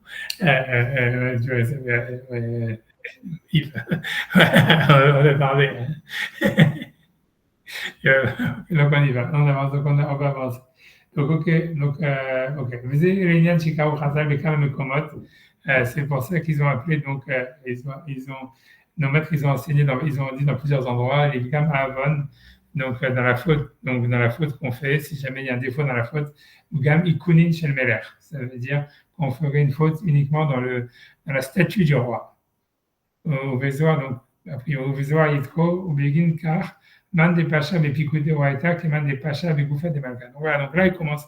Voilà, donc là il dit, tu vois, il cite, et voilà, il a dit quelque chose et il cite des passages d'histoire qui disent le contraire de ce qu'il dit, tu vois. C'est-à-dire que là ils disent, celui qui a fait une faute dans les commandements de la Torah, c'est comme s'il avait fait une faute dans le corps du roi. Kema Dirtiv, comme le verset dit, Veyatsu Verou Epigra Anashim Aposhim, Bi. Ça veut dire le verset dit, et ils sortiront et ils verront les cadavres des gens qui ont fauté envers moi. Et le Zohar explique, Bi Mamash, dans moi vraiment. Ça veut dire malheur à ceux qui transgressent les versets, les commandements de la Torah, de l'Oyadin Maika Avdin, ils ne se rendent pas compte de ce qu'ils font. Donc, tu vois, donc en fait, les passages du Zohar, ils contredisent plus ou moins celui de la portée. Ça veut dire, on voit clairement que le Zohar, il dit que la faute, elle a un impact sur Dieu, quoi. C'est pas juste comme on a montré des lumières ou des machins comme ça. On veut dire Kunin Tavaïn Koufkaftet, Kolman des Pacha Bikuda, qui est le Pacha Bedivukna des Malka. Donc, tout celui qui fait une faute dans un commandement, c'est comme s'il fautait donc, dans le visage du roi, Canal. Shavgam Nimshar Venogam et Pirke Vesidre Korota Olamot, Veshur Koma. Donc, c'est parce que la faute, ça veut dire elle a tiré ou elle touche, tu vois, les organisations des Sidre d'Akorot, ça veut dire l'organisation des énergies à Olamot des mondes, Ashur Koma, de la mesure de la hauteur. Mitzat Shikulam Nikle Lubo, puisqu'ils sont tous inclus dedans, ça veut dire dans l'action de l'homme, j'imagine dans la faute, dans l'action de l'homme. Et donc ils ont mis une partie de leur essence dans la construction et dans l'existence de ce monde. Donc il y aurait une faute, il y aurait un impact en fait en tous les cas sur le divin lui-même, bien qu'avant ça il a dit le contraire. Mais voilà, en tout cas les Zohar a dit ça et moi je pense que je pense que les Zohar ça paraît logique, tu vois. Et à part ça, je veux dire voilà, mais je pense qu'il faut pas y penser, c'est tout. Il faut pas se mettre à la place de Dieu. Tu vois, on peut pas. Je pense que c'est difficile, mais je pense que ça c'est compliqué. Je pense qu'il surtout qu'il y a des. Ça dépend s'il y a des situations de crise ou pas, quoi. Je pense que ça fait une grosse différence. Je pense que ça veut dire que l'idée, ce qu'on voit bien dans la Torah, c'est comme ça. C'est comme si en fait les deux. Après ça, je vais faire la parenthèse, mais c'est-à-dire je verrai que je vais venir ça. C'est que quand on regarde dans la Torah justement quand Elisha Ben Abouya il a vu Matatron, et il a vu Dieu, etc. On voit bien qu'il y a des moments où le monde il est conduit par Matatron, où on peut avoir une connexion avec Matatron, une autre connexion en fait où il y a une connexion avec le divin, plus intime avec le divin, etc. Je pense que tout ça en fait c'est vraiment le switch, c'est quand il y a des situations de crise ou pas, quoi. C'est-à-dire que quand il y a des situations, ça veut dire si il y a les lois de la nature, tout va bien, etc. De manière normale en réalité, l'homme en fait de la même manière qu'il peut dealer avec les lois de la nature, il peut dealer avec les lois de la Torah. Et si tu veux s'en sortir, avoir une vie, tu vois, équilibrée, épanouie, etc., juste en gardant les commandements de la Torah etc. Et en étant en équilibre avec lui-même, etc. Et voilà, et ça veut dire, il s'épanouit comme ça, et Hachem, il est content, et tout ce que tu veux, c'est comme ça qu'on a une relation au divin. Maintenant, quand il y a une shalom, tu vois, une situation de crise, tu vois, qui est voulue par Dieu lui-même, tu vois, mais c'est-à-dire quand il y a une guerre, quand il y a, j'en sais rien, quand il y a des maladies, quand tu vois des choses comme ça, à ce moment-là, c'est sûr que là, c'est une autre modalité complètement, une autre modalité de la relation au divin, tu vois, puisque tu vois, on n'est plus, tu vois, Béchat, Tatrak, tous ces machins-là, même au niveau de la halakha, tu vois, on est beaucoup moins tenu de garder les halachot et les mitzvot quand on est dans des situations difficiles, etc. Et à ce moment-là, la relation au divin, elle est différente. Et ça, tu vois, c'est ça la prière de Yaakov avec Esav, etc. Et si tu veux, c'est des crises qui sont occasionnées par Dieu lui-même, etc. Parce qu'en fait, lui-même, c'est-à-dire que voilà, c'est-à-dire dans cette gestion de la relation, il y a des moments, en fait, voilà, ça doit être cadré à travers Matatron, etc. Il y a des moments où, en fait, si tu veux, où il y a des ruptures justement dans l'organisation, il y a des moments de faille, quoi. Et dans ce moment-là, c'est la relation au divin, tu vois, elle passe plus par Matatron, elle est plus dans l'intime. Mais on a l'impression que c'est Dieu qui doit décider quand est-ce qu'il veut rentrer dans cette modalité. Tu vois, c'est Dieu qui dit au Kohen Gadol, à Yom Kippour, tu rentres dans le Saint des Saints. Tu vois, ça veut dire c'est une invitation de Dieu lui-même à rentrer dans cette intimité. Et c'est pas à l'homme de chercher cette intimité. C'est-à-dire que tant que tout va bien, tant que tu peux faire sans Dieu, laisse Dieu tranquille, quoi, grosso modo.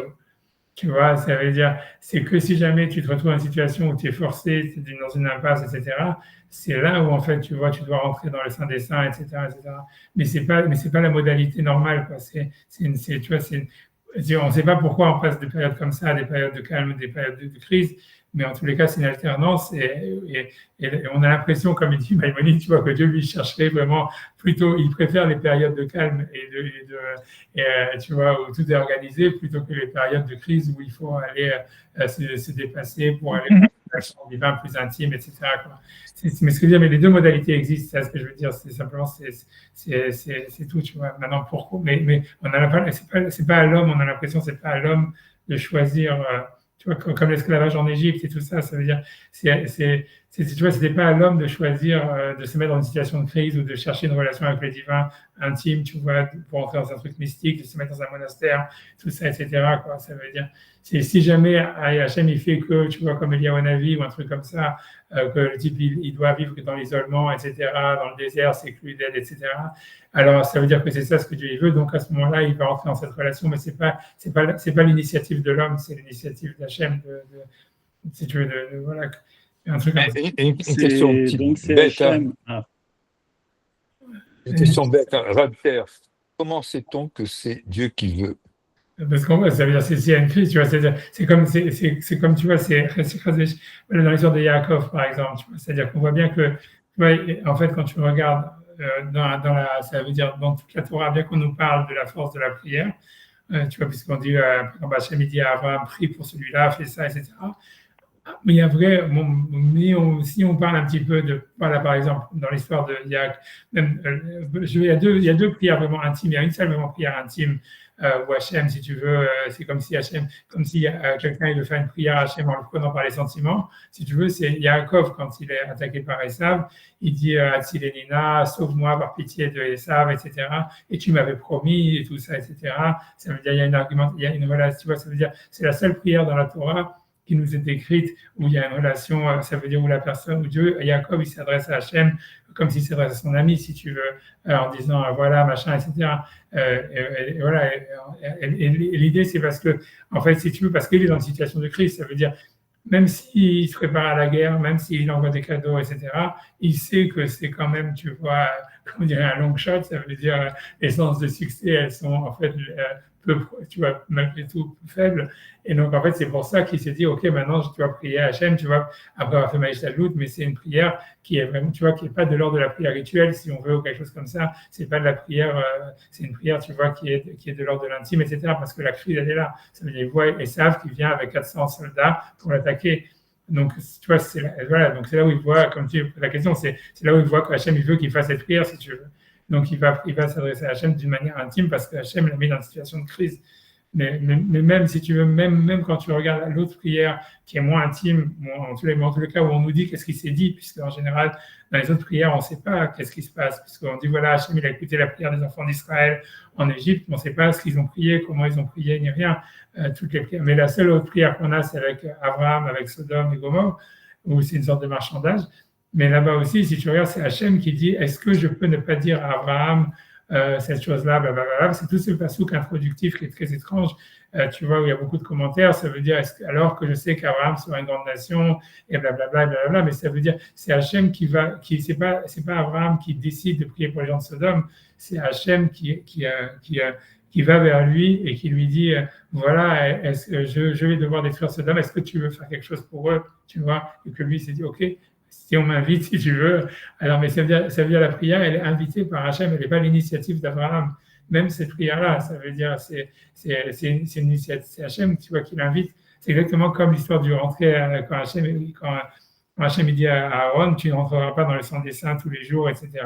Si tu viendras que dans certaines conditions, un jour par an, et blablabla. Tu vois, toute cette histoire-là, tu vois, c'est vraiment... c'est tout, mais je veux dire, la modalité existe, c'est ça tout ce que je voulais dire. La modalité de la crise existe. Et on voit bien que la prière, la relation à Dieu d'intime, etc., elle existe, mais elle est en fait, elle est comment dire, elle est exceptionnelle et elle est liée à des invitations du divin, puisqu'il y a des périodes de crise, tu vois. Maintenant, a priori, tu vois, tu vois, ça veut dire quand tu regardes dans les commentateurs, tu vois, Rabbi Yerucham, etc., ils expliquent que ces périodes de crise, c'est justement parce qu'il faut faire émerger, tu vois, un dévoilement de la présence divine d'une manière, tu vois, exceptionnelle. Et c'est ça la cause, tu vois, c'est ça la cause.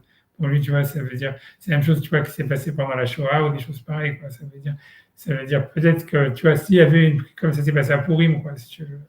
Pour prendre de manière positive, c'est-à-dire il fallait les Bnei Israël, c'était une période de crise, il fallait une teshuva exceptionnelle, il fallait quelque chose, tu vois, entrer dans une relation avec le divin, tu vois, très intime et très, tu vois, vraiment humaine, tu vois, qui n'était pas conditionnée par des mitzvot ou quoi que ce soit, mais c'était, voilà, c'est parce qu'Hachem, il voulait que ce dévoilement, il existe, et voilà, mais c'est tout, mais c'est un jour, c'est des événements dans l'histoire, c'est tout ce que je voulais dire. Et à mon avis, c'est ça ce que Elisha Ben Avouya, il voit quand il rentre dans le Pardes, qu'il y a ces deux, si tu veux, puisqu'il voit Matat Kohen et il voit Dieu et il ne comprend pas, il se dit, est-ce qu'il y a deux énergies, est-ce qu'il y a deux forces, est-ce qu'il y a deux, tu vois, il y a deux pouvoirs. C'est là où il rentre, tu vois, dans le Tabutra, et si tu vois, donc, à mon avis, c'est ça l'idée. Quand tu rentres dans le Pardes, quand tu veux vraiment arriver au niveau de la proximité d'Hachem, tu vois en fait qu'à part la structure, ça veut dire il y a une structure, mais Dieu il n'est pas que structure, il y a quelque chose d'autre, tu vois, puisqu'on voit qu'il y a ces moments, en fait, si tu veux, tu vois, ça veut dire de dialogue d'humain, en fait, si tu veux, de relation humaine au divin, comme si en fait l'homme il était humain avant tout, quelque chose comme ça, si on peut parler comme ça, et qu'en fait ces deux aspects, donc Elisha Ben Avouya n'arrive pas à les faire coïncider, et c'est à cause de ça, tu vois, qu'il pense que voilà, que finalement, voilà, pour lui, il pense que l'aspect systématique des mitzvot et de la Torah, pour lui, c'est un aspect inférieur, et que donc il faut aller dans le côté qui est au-dessus de la loi, d'où en fait toute l'aide qu'il donne aux Romains pour aller dans les décrets qui sont contre la Torah, si tu veux. Tu vois, j'imagine que c'est quelque chose comme ça, tu vois. Est-ce que Rabbi Akiva, il a compris que ça pouvait signifier une seule chose, ou est-ce que, tu vois, je ne sais pas, ou bien il a simplement accepté la contradiction. Moi, je pense que c'est plus qu'il a accepté la contradiction. Hein. Tu vois, c'est ce que j'aurais dit. Donc, voilà, je ne suis pas Rabbi Akiva. Mais je ne sais rien. Mais en tout cas, s'il a résolu la contradiction, on ne dit pas comment. La contradiction, elle est marquée dans la Gemara. Ce que Elisha Ben Avouya, il a vu, etc., c'est marqué. Etc. Il a vu qu'il y avait deux forces opposées, qu'il y avait un qui pouvait effacer les mérites de Acher, etc., et rajouter des mitzvahs, etc. Mais en fait, qu'est-ce que tu vois, ça veut dire qu'est-ce que Rabbi Akiva il aurait vu qui lui permettait lui de ne pas voir une contradiction. On ne nous dit pas, tu vois, on nous laisse. Tu vois, c'est pour ça que moi je pense qu'en fait c'est pas qu'il a pas, je pense pas qu'il avait une résolution à la contradiction. Je pense simplement que il n'a pas vu. C'est-à-dire voilà, comme on dit, il a gardé la question. Tu vois. Oui, en tous les cas, dans le passage d'histoire qui cite, dans tous les cas ici, justement, je vous disais de la capacité de preuve, voilà, il amène des preuves, et les preuves qu'il dit, elles sont plutôt des preuves contradictoires, tu vois, qui semblent dire que c'est, tu vois, ça, oui, un impact sur le divin, etc. Ouais. J'essaie de faire la gare, j'essaie d'avancer encore un petit peu de faire la gare, et après, je vais vous laisser tranquille. Et je ne sais pas pourquoi, la prochaine fois, on va avancer plus, surtout qu'on n'est pas encore arrivé avec l'histoire du collèle et tout ça, quand il parle sur les kérovim, ça devient plus normal. Donc, je vais quand même, je vais arrêter de parler sur des trucs comme ça. Je pense que maintenant que ça s'en va, donc je fais la gare. Donc, diviser Pashut, je disais Pashut Aïnian, Akatou, Naase Adam. Donc, il dit, donc maintenant, il va entrer dans l'histoire de dire, c'est pour ça que le verset dit, faisons un homme. Donc, ça a été dit au pluriel. La chaîne Rabim, donc il y a plusieurs associés dans la création de l'homme. Donc, qu'est-ce qu'il veut avec ça? Il dira Salomar, c'est Kula Mitnu Koach de Halek Bevignano. C'est-à-dire que, voilà, donc il veut dire, ça veut pas, ça veut dire, donc je pense qu'il suit l'explication de Nachmani, dans tous les cas, que ça serait adressé à la terre ou à toutes les autres créatures qu'Hachem il a créées. Mais c'est comme si Hachem, encore une fois, c'est pour ça, moi, c'est ça ce qui m'a mis beaucoup l'histoire de la puce à l'oreille, la relation d'égal à égal, où en fait Hachem il dit, après avoir donné des ordres à ses créatures, dans les 6 premiers jours de la création, quand il arrive à la création de l'homme, il dit faisons un homme, donc il se met dans une relation d'égalité avec la terre, avec toutes les choses qu'il a créées. Et que, en fait, je pense à mon avis, c'est ça vraiment, c'est ça son but, ça veut dire c'est ça ce qu'il veut, quoi. En tout cas, dit la chaîne Rabim, et donc en tout cas, il a dit ça à plusieurs associés, pas uniquement la terre. Salomar, c'est Kula Mitnu Koach avec Bevignano, ça veut dire qu'il voulait que chacun des éléments qu'il avait créés jusqu'à maintenant dans le monde ait une part, ou s'associe dans la création de l'homme,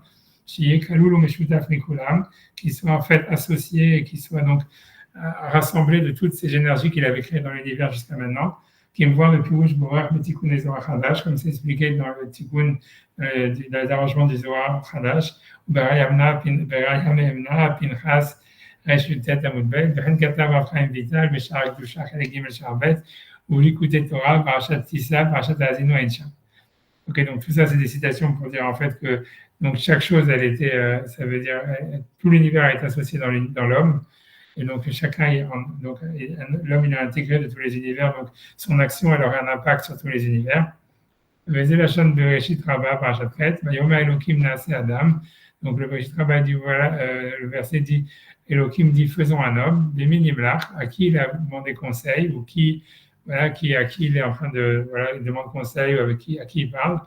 Rabbi Yochanan, j'imagine, Rabbi Yehuda, Beshem Resh Lakish, Amar, ou bien Rabbi Yochanan de Shem Shakish, ça m'étonne, mais bon, c'est possible. Amar, Bimlechet Shamaim, Varetz Nimlach. Ça veut dire, dans le travaux du ciel et de la terre, il a demandé conseil. Donc, à mon avis, voilà, bref. Dans l'action de chacun des jours qui avaient précédé, il a demandé conseil. Donc, peu importe ce que ça veut dire, mais ça veut dire, grosso modo, il a voulu s'associer dans la création de l'homme avec tout l'univers, et avec tous les jours de la création, que ce soit le temps, que ce soit les objets qui avaient été créés. Et au Kohelet Rava, Siman Bet, Pasuk Bet, Amar, Et Asher Kvar Asaou, c'est-à-dire les choses qu'ils avaient faites, qui avaient été faites, En Ktiv Kan Asaou, qu'ils avaient faites, mais Asaou, qu'ils avaient fait, au pluriel, Aviachol Akadosh Baruch Hu Bet Dino, c'est Akadosh Baruch Hu et son tribunal. Nimnu El Kol Ever Ve'ever, ça veut dire ils ont tranché et ça veut dire ils ont statué sur chacun des membres de l'être humain. Et c'est lui en fait, si tu veux aussi, on va dire, il veut dire à chaque instant, en fait, ça veut dire je sais pas, Michelcha, ou qui te donne une forme, ou Mamitra Tikoncha, et qui te fait tenir sur ta manière, sur ton arrangement, c'est-à-dire sur ta manière d'être, ou donc voilà, donc ça veut dire, voilà, donc c'est pas Hachem seul, quoi, grosso modo, c'est l'association de plusieurs autres énergies. Tu vois, donc il dit et si on va dire maintenant, il y a deux pouvoirs, il y aurait le pouvoir de la terre ou le pouvoir des autres énergies, celui d'Hachem. Alors, Gvarnehemar, n'est-ce pas que le verset est dit, c'est lui qui t'a fait et qui t'a établi, et c'est clair.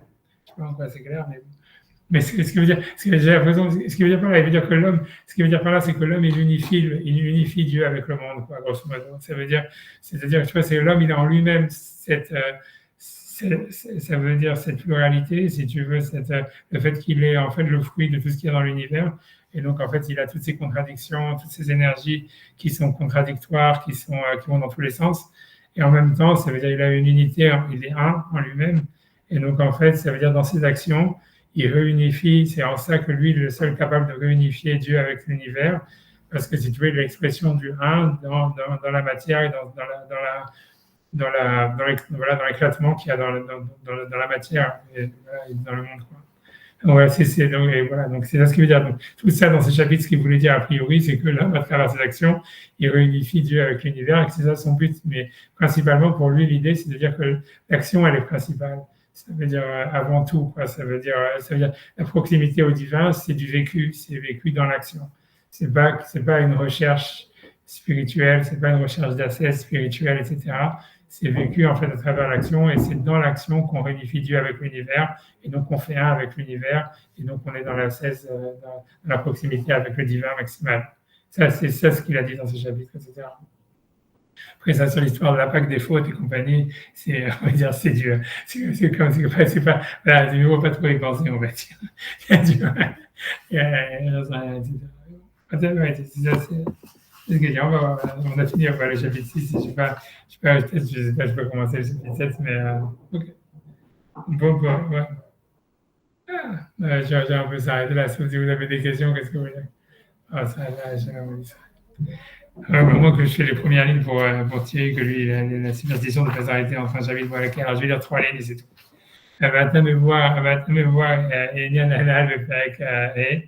Donc, maintenant, il va maintenant expliquer ce qu'il a mentionné dans le chapitre 5. Shadam Nikran Nefesh. Donc, l'homme lui-même, il a appelé une Nefesh, Benishmat Chaim, et ça veut dire l'âme de la vie universelle.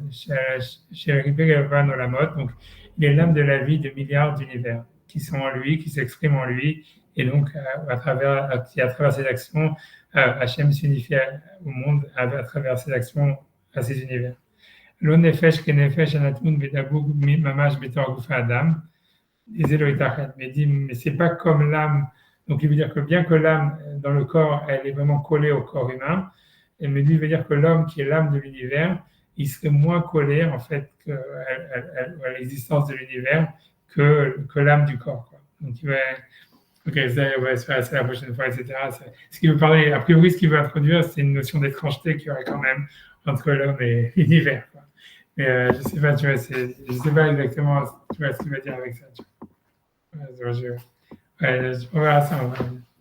Alors, je vous laisse tranquille. Je ne vais pas trop saouler avec mes histoires. Mais je sais. Parce que quand je faisais une Nefesh HaChaim avant, ça veut dire jamais. Ça veut dire cette partie du Nefesh HaChaim en général, on la fait très vite parce qu'elle est, tu vois, justement, elle est très théiste, très comme ça, etc. Et la partie, en fait, la suite, elle est plus, on va dire, philosophique, elle est plus aussi pratique, etc. Et d'une idée générale, voilà, c'est tout. Mais bon, l'idée générale de ce qu'il dit, c'est que tout se passe dans l'action.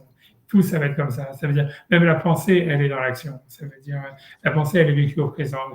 Grosso modo, pour lui, les actions, elles ont un but en elles-mêmes. L'action, ça veut dire ce qui advient, ce qui advient d'une manière générale à son but en soi. Et chercher un but extérieur à ça, c'est s'éloigner de Dieu en réalité plutôt que de se rapprocher. Et donc, c'est ça ce qu'il veut dire, tu vois. Ouais. Allez, je laisse tranquille et je te Hanouka Sameach. Sameach, Kolto. À quelle heure on fait lundi?